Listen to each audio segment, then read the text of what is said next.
Hello students, આપણે આજે paper 506નું unit 1 માસ spectroscopy વિશે ભણવા જઈ રહ્યા છીએ, જેનું વેઇટેજ છે 18 માર્ક્સનું. અને જો તમે ધ્યાન આપશો તો આમાં આરામથી તમે 18માંથી 15 ઉપર માર્ક્સ તો લઈ જ આવશો. બરાબર, તો શરૂ કરીએ. માસ સ્પેક્ટ્રોસ્કોપી એટલે કે વ્યાખ્યા આપણેથી શરૂ કરીએ. દ્રવ્યમાન વર્ણપટ એટલે શું? બરાબર, 1 માર્કમાં આ સવાલ પૂછાઈ શકે છે. બરાબર, પદાર્થ પર ઇલેક્ટ્રોનનું બિંબ પ્રક્ષેપ કરવાથી જુદા જુદા દ્રવ્યમાન ધરાવતા ધન આયન ઘટકો મળે છે, જેને દ્રવ્યમાનના આધારે અલગ કરવાની પદ્ધતિને દ્રવ્યમાન વર્ણપટ કહે છે. ઓકે, તો શું કહેવા માંગે છે આ વ્યાખ્યા એ આપણે ધીમે ધીમે સમજીએ. ઓકે, તો પદાર્થ પર ઇલેક્ટ્રોનનું બિંબ પ્રક્ષેપ કરવાથી, બરાબર, એટલે સૌ પ્રથમ માનો કે કોઈ એક પદાર્થ છે. બરાબર, હવે એ પદાર્થ પર આપણે ઇલેક્ટ્રોન બિંબ પ્રક્ષેપ કરીએ તો શું થાય છે? ઇલેક્ટ્રોન બિંબ પ્રક્ષેપ કરવાથી આ પદાર્થ અલગ અલગ ટુકડા થાય છે પદાર્થના. બરાબર, અને એ ધન આયન ઘટકો બનાવે છે. અલગ અલગ ધન આયન ઘટકો મળે છે. એટલે કે કોઈ નાનું હોય, કોઈ મોટું હોય, એવી રીતે પદાર્થના અલગ અલગ ધન આયન ઘટકોમાં વિભાજિત થાય છે. હવે આ જે ધન આયન ઘટકો મળ્યા છે તેને તેના દ્રવ્યમાનના આધારે અલગ કરવાની પદ્ધતિને શું કહેવાય છે? દ્રવ્યમાન વર્ણપટ. બરાબર, આના દ્રવ્યમાન ઓછું છે, આનું વધારે છે, તો એવી રીતે એના દ્રવ્યમાનના આધારે એને અલગ કરવાની પદ્ધતિને શું કહેવામાં આવે છે? દ્રવ્યમાન વર્ણપટ. તો આ એની વ્યાખ્યા થઈ છે. ઓકે, નેક્સ્ટ, દ્રવ્યમાન વર્ણપટનો સિદ્ધાંત સમજાવો, જરૂરી સૂત્ર મેળવો. આ પણ ખૂબ જ ઇમ્પોર્ટન્ટ ક્વેશ્ચન છે. બરાબર, દ્રવ્યમાન વર્ણપટના અભ્યાસમાં દ્રવ્યમાન સ્પેક્ટ્રોમીટર દ્વારા ઉત્પન્ન થતા ધન આયનોને તેના દ્રવ્યમાન પ્રમાણે જુદા પાડવામાં આવે છે, જે આપણે આગળ વ્યાખ્યામાં પણ જોઈ લીધું. બરાબર, હવે ધારો કે કોઈ એમ અણુ છે. બરાબર, કોઈ એક એમ અણુ છે. હવે તેના પર ઇલેક્ટ્રોનનું બિંબ પ્રક્ષેપ કરવામાં આવે તો શું થાય છે? હવે આપણે ઉપર વ્યાખ્યામાં જોયું તેમ પદાર્થ પર ઇલેક્ટ્રોનનું બિંબ પ્રક્ષેપ કરવામાં આવે તો તે ધન આયન ઘટકમાં વિભાજિત થાય છે. તો એમ અણુ પર જો આપણે ઇલેક્ટ્રોનનું બિંબ પ્રક્ષેપ કરીએ તો M+ પ્રકારના જુદા જુદા દ્રવ્યમાન ધરાવતા ધન આયન ઘટકો ઉત્પન્ન થાય છે. બરાબર, હવે આ જે ઉત્પન્ન થયેલા ધન આયન ઘટકો છે, બરાબર, તેને આપણે દ્રવ્યમાનના આધારે અલગ પાડીએ. બરાબર, તો કેવી રીતે પાડશું? સૌ પ્રથમ આપણે એને બે વસ્તુથી આકર્ષિત કરવા પડશે એને અલગ પાડવા માટે. તો સૌથી પહેલી વસ્તુ છે વિદ્યુત ક્ષેત્ર અને બીજી વસ્તુ છે ચુંબકીય ક્ષેત્ર. બરાબર, હવે સૌ પ્રથમ આપણે ચુંબકીય ક્ષેત્ર લાગુ પાડવું પડશે, તો તે ધન આયન ઘટકો પ્રવેગિત થશે, જે વેગ આપણે કોઈ પણ એક ડાયરેક્શનમાં તે બધા મૂવ કરશે. બરાબર, તો માનો કે આપણે તેને V જેટલા સ્થિર વિદ્યુત ક્ષેત્ર વડે આકર્ષવામાં આવે તો તેને મળતી એનર્જી કેટલી હશે? EV જેટલી. જ્યાં E શું છે? એ છે વિદ્યુત ભાર. એટલે કે તેને મળતી ઉર્જા કેટલી હશે, શક્તિ કેટલી હશે? EV જેટલી. હવે જ્યાં E એ ઇલેક્ટ્રોનનો વિદ્યુત ભાર છે, V જે છે એ વિદ્યુત ક્ષેત્ર છે. બરાબર, તો હવે આ વિદ્યુત ક્ષેત્ર બધા જ ધન આયન પર સરખું લાગુ પડશે. બરાબર, એવું નથી કે કોઈ ધન આયન પર વધારે હોય, કોઈ પર ઓછું, બધા જ ધન આયન પર સરખું લાગુ પડશે. હવે એ લાગુ પડવાથી એ ધન આયન મૂવ કરશે, એક જગ્યાએથી બીજી જગ્યાએ સ્થાનાંતર કરશે. તો હવે જે સ્થાનાંતર થશે એને મળતી એનર્જી કેટલી છે? EV જેટલી. અને જે સ્થાનાંતર કરે તો તે ગતિશક્તિમાં રૂપાંતર થશે. બરાબર, વિદ્યુત શક્તિનું ગતિશક્તિમાં રૂપાંતર થશે. અને ગતિશક્તિ માટેનું સૂત્ર આપણને ખબર છે, 1/2 mv² જેટલી હોય છે ગતિશક્તિ. બરાબર, તો EV = 1/2 mv². તો અને આપણે આ સૂત્રને સિમ્પલ રીતે વેગ માટે બનાવીએ તો શું થશે? પહેલા તો 2 આ બાજુ જતું રહેશે, પછી v² = 2ev/m અને v = √2ev/m. જ્યાં m દળ છે, V વિદ્યુત ક્ષેત્ર છે અને E જે છે એ વિદ્યુત ભાર છે. ઓકે, આ આપણું સમીકરણ નંબર 1 થશે. હવે આપણે આગળ જોઈએ તો આમ દરેક આયનોને ઈવી જેટલી શક્તિ મળે છે, બરોબર, અને પ્રત્યેક આયન તે શક્તિને ગતિશક્તિમાં રૂપાંતર કરે છે, પરંતુ પ્રત્યેક આયનનું દ્રવ્યમાન જુદું છે. આપણે ગતિશક્તિના સૂત્રમાં જ તે એક દ્રવ્યમાન છે, બરોબર, માસ આવેલો છે. mv સ્ક્વેરમાં જે m છે એ શું છે? દ્રવ્યમાન છે. એટલે કે જો બધા જ ધન આયનના દ્રવ્યમાન જુદા જુદા હોય તો તે બધાની ગતિ પણ જુદી જુદી થશે, બરોબર. માનો કે કોઈનું દળ m1 છે, m2 છે, m3 છે, તો તેનો અનુક્રમે વેગ કેવો થશે? v1, v2 અને v3. ઓકે, આ રીતે ઈવી જે છે માટે Gatishakti 1/2 m1 v1 square, m2 v2 square, m3 v3, એવી રીતે અલગ અલગ ધનાયન પ્રમાણે અલગ અલગ માસ હોય એમ અલગ અલગ તેનો વેગ છે. હવે આ આયનોને વિદ્યુત ક્ષેત્રમાંથી પસાર કર્યા બાદ આપણે શરૂઆતમાં જ જોયું તો કે બે રીતે એને મૂવમેન્ટ આપવાની છે. કઈ કઈ રીતે? એક તો વિદ્યુત ક્ષેત્રથી અને બીજું ચુંબકીય ક્ષેત્રથી, બરોબર. તો વિદ્યુત ક્ષેત્રથી શું થયું? તેને એક્સેલરેશન મળ્યું, એટલે તે મૂવમેન્ટ આપી અને વેગમાન થયા. હવે ચુંબકીય ક્ષેત્રથી શું થશે? તે ચુંબકીય જે ક્ષેત્ર છે તે કેવું છે? તે વક્રાકાર છે, તે ગોળાકાર છે પાથ એનો, બરોબર. ગોળાકાર પાથ છે એનાથી શું થશે? કેન્દ્રગામી અને કેન્દ્ર ત્યાગી બળ તેના પર લાગુ પડશે. ઓકે, તો માનો કે આપણે જો H પ્રબળતા વાળું ચુંબકીય ક્ષેત્ર હોય તો તેના પર કેન્દ્રગામી બળ કેટલું લાગશે? HeV જેટલું. જો આપણે H પ્રબળતાનું ચુંબકીય ક્ષેત્ર લાગુ પાડીએ તો તેનું કેન્દ્રગામી બળ કેટલું હશે? HeV. હવે આપણને ખબર છે કે જેટલું કેન્દ્રગામી બળ હોય તેની સામે સંતુલન કરવા માટે એટલું જ કેન્દ્ર ત્યાગી બળ પણ હોય છે, બરોબર. તો કેન્દ્ર ત્યાગી બળ કેટલું હોય છે? mv²/r જેટલું, બરોબર. એટલે કે જેટલું આપણને HeV હશે એટલું જ mv²/r હશે, બરોબર. જ્યાં r શું છે? વર્તુળાકાર પાથની ત્રિજ્યા છે. તો એ બંને સંતુલનમાં હોય એટલે કે બંને સરખા થશે. બંને સરખા થાય એનો મતલબ કે બંને બાજુથી v કેન્સલ થઈ જશે. v કેન્સલ થાય એટલે આપણે એને સીધી રીતે કહીએ તો r ઇઝ ઇક્વલ ટુ શું બનશે? આપણે mv/he. આ આપણું સમીકરણ નંબર 2 થશે.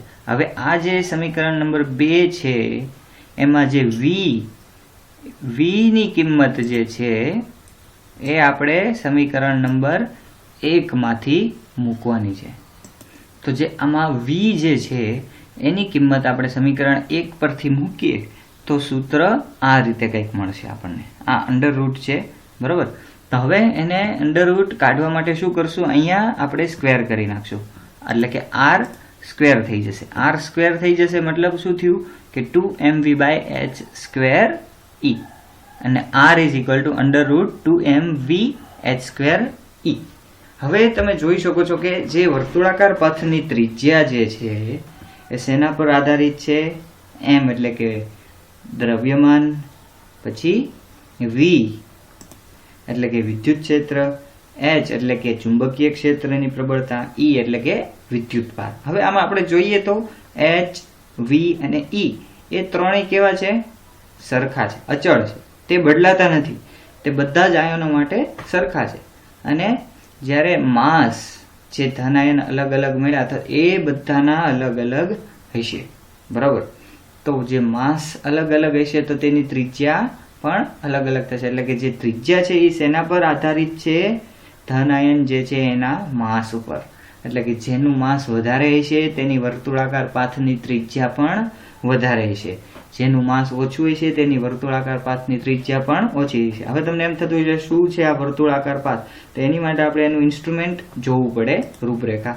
તેનું ઇન્સ્ટ્રુમેન્ટ તમે જોઈ શકો તો અહીંયા સૌથી પહેલા અહીંયા શું છે? વિદ્યુત ક્ષેત્ર વડે તેને એક્સેલરેશન આપ્યું. હવે જે ધન આયન અહીંયા ઉત્પન્ન થયા ઇલેક્ટ્રોન બીમ પસાર કરીને એને અહીંયા વિદ્યુત ક્ષેત્ર વડે એક્સેલરેશન મળ્યું. અને ફરીવાર અહીંયા આપણે શું એપ્લાય કર્યું છે? ચુંબકીય ક્ષેત્ર. અને એનું કેવું છે? વર્તુળાકાર પાથ છે. તો જે આ ત્રિજ્યા બનશે એ કેવી બનશે?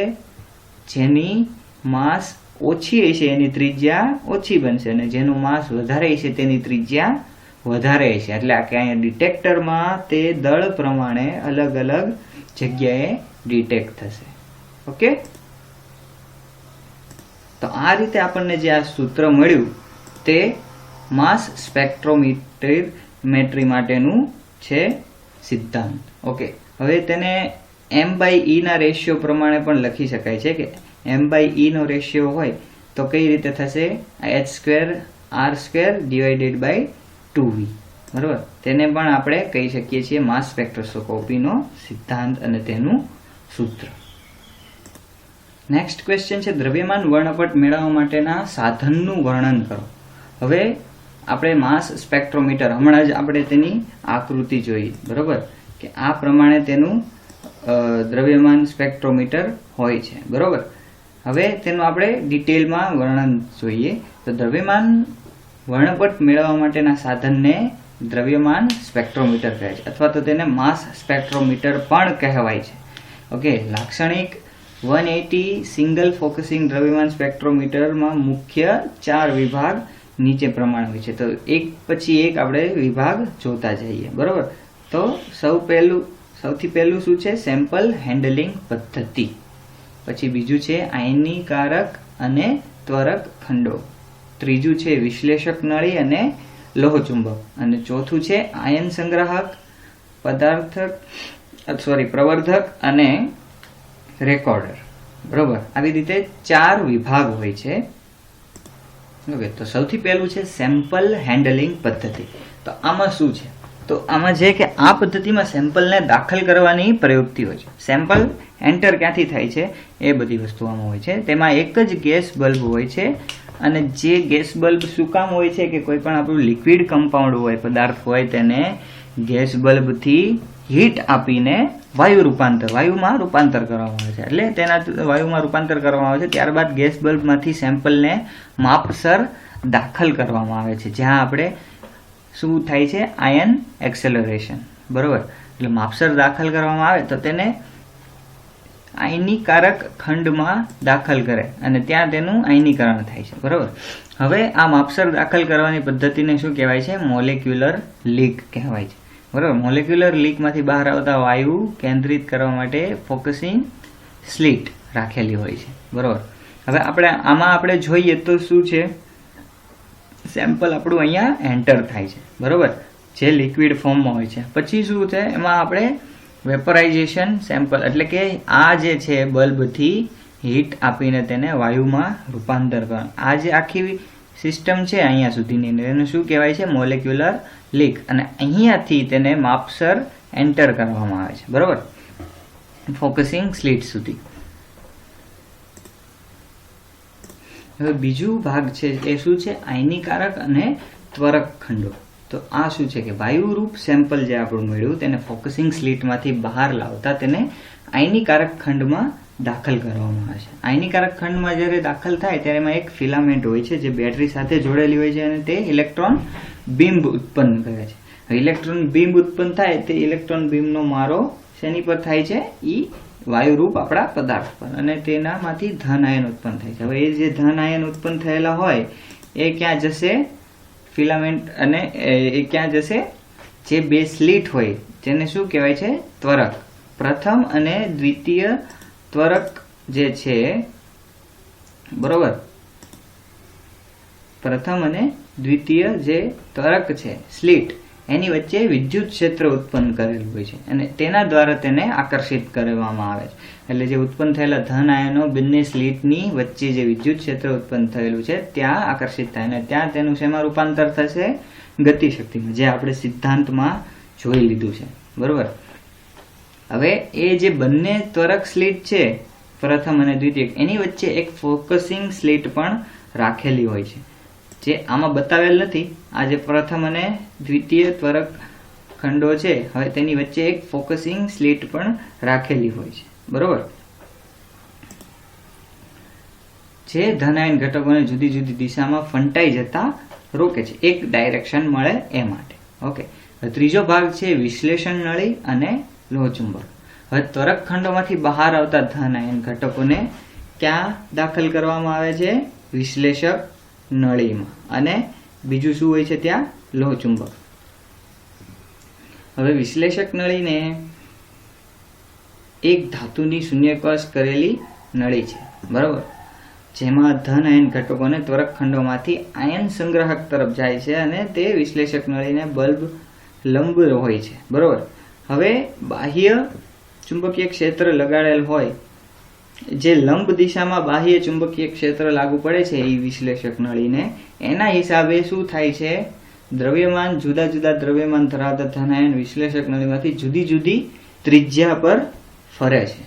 જે આપણે એના સિદ્ધાંત પરથી જ જોયું હતું કે જેમ માસ વધારે છે તેમ ત્રિજ્યા વધુ હોય છે, અને જેમ માસ ઓછું હોય છે તેમ ત્રિજ્યા ઓછી હોય છે, બરોબર. તો એની વિશ્લેષક નળીમાં છેડા પર આયન સંગ્રાહક આવેલું હોય છે. હવે આયન સંગ્રાહક, પ્રવર્ધક અને રેકોર્ડર શું છે? જે ચોથો ભાગ છે. આયન સંગ્રાહક એક અથવા વધુ સાંકડી સમાંતર સ્લીટોનું બનેલું હોય છે, બરોબર, કે જે શું કરે છે? તે ડિટેક્ટ કરે છે.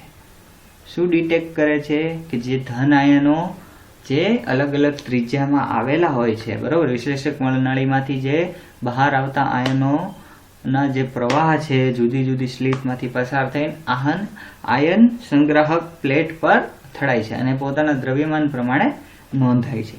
હવે આ જે આયન સંગ્રાહક પ્લેટ પર અથડાયેલા આયનો ક્યાં જાય છે? પ્રવર્ધક તરફ. પ્રવર્ધક એટલે કે એમ્પ્લીફાયર. ઓકે, જે નાના સિગ્નલ્સ આપણને મળ્યા છે તે પ્રવર્ધકમાં શું થશે? મોટા થઈ જશે, એની વોલ્ટેજ વધી જશે, બરાબર. ત્યાં પ્રવર્ધક અને પ્રવર્ધક પરથી ક્યાં જશે? તે રેકોર્ડર તરફ મોકલવામાં આવે છે. પ્રવર્ધકમાં વેક્યુમ ટ્યુબ, ઇલેક્ટ્રોમીટર અથવા ઇલેક્ટ્રોન મલ્ટીપ્લાયર હોય છે, જે આયન સંગ્રાહક પ્લેટમાં નોંધાયેલ આયનને પ્રવર્ધિત કરે છે અને ત્યાંથી આયનનો પ્રવાહ ક્યાં મોકલે છે? રેકોર્ડર તરફ. હવે મોકલવામાં આવે રેકોર્ડર તરફ જુદી જુદી ગ્રહણ શક્તિવાળા 5 ગેલ્વેનોમીટર હોય છે, અને પ્રત્યેક આયન જે શું કરે છે? તીવ્રતા નક્કી કરે છે. ટૂંકમાં તે રેકોર્ડ કરે છે જે કંઈ આપણને સિગ્નલ મળેલા હોય છે તે, બરોબર.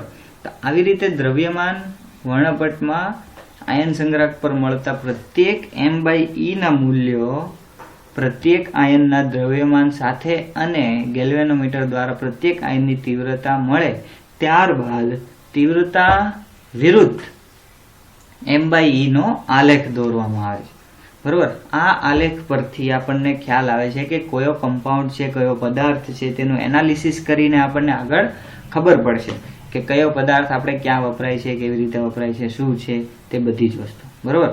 અને જુદા જુદા આયનોની તીવ્રતા પૈકી જે આયનની તીવ્રતા સૌથી વધુ હોય તે આયનની તીવ્રતાને 100% ગણવામાં આવે છે, અને એને હિસાબે બાકીના જો એનીથી અડધી હોય તો તેને 50%, પછી એવી રીતે ગણવામાં આવે. એટલે જે સૌથી મોટી પીક મળી તેને 100% ગણીને આગળ ગણવામાં આવે છે.